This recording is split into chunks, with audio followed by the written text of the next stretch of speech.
Pána Isusu Christu, drahí bratia a sestry. Pri evanjeliu, ktoré hovorí vlastne o uzdravení stotníkovho sluhu, to je Matúš 8 hlava, 5. až 13. verš,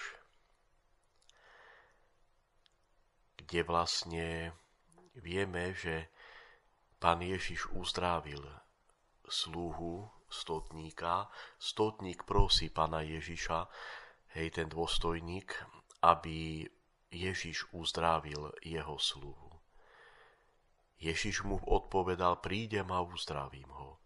Stotník mu na to povedal: Pane, nie som hoden, aby si vošiel pod moju strechu, ale povedz iba slovo a môj sluha ozdravie.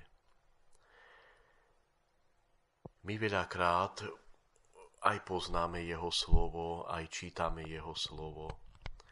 Možno si aj hovoríme jeho slovo, Kristovo slovo, ale nepríjmame jeho slovo, nepríjmame ho ako keby s láskou, alebo nepríjmame ho do nášho života. Lebo ja myslím, že hovoriť dnes o jeho slove, to je prijatie jeho vôle. Jeho vôľa, to je jeho slovo do nás. Abo v jeho slove je vlastne jeho vôľa voči nám cez deň. Toto, čo Boh posiela cez deň. Či my to príjmame s ďakovaním, alebo s protestom situácie dňa. Počnú s počasím, či ľuďmi na pracovisku, či návštevou, aká príde, či to príjmaš, je to z Božej ruky, či sa niečo nepodarí v práci, doma, či to príjmaš, je to tvoje, že je to jeho slovo, jeho vôľa voči tebe. A v tej jeho vôli je jeho milosrdenstvo, jeho láska voči tebe. Či my vidíme v jeho vôli jeho lásku, alebo skôr čosi iné, čo treba odmietnúť, neprijať.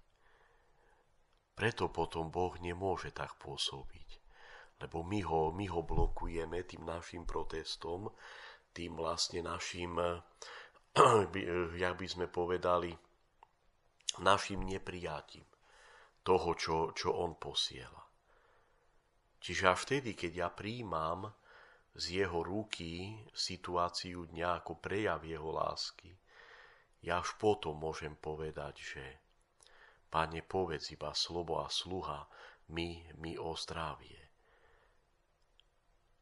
Aj keď je naozaj moje telo mojim sluhom, či naopak sa nemení, že telo je tým dôstojníkom, ktoré mi rozkazuje, a duša je tou slúžkou, duša slúži telu.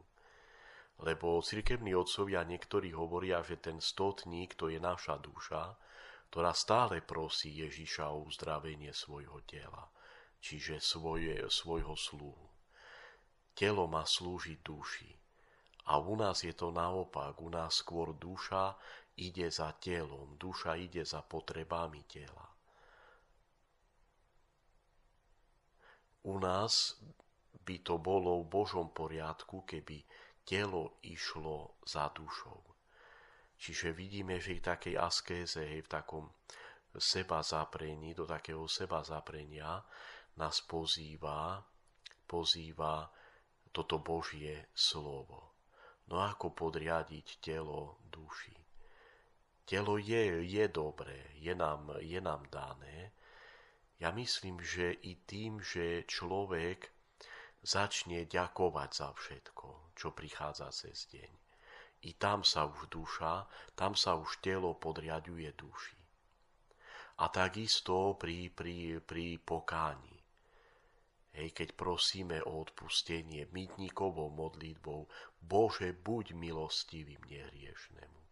Keď sa skrušuje srdce, tam už sám Svätý Duch pri tejto modlitbe skrušuje srdce a naše telo sa podriaďuje duši v vtedy skôr, ale to už pomáha nám Boží duch v tomto.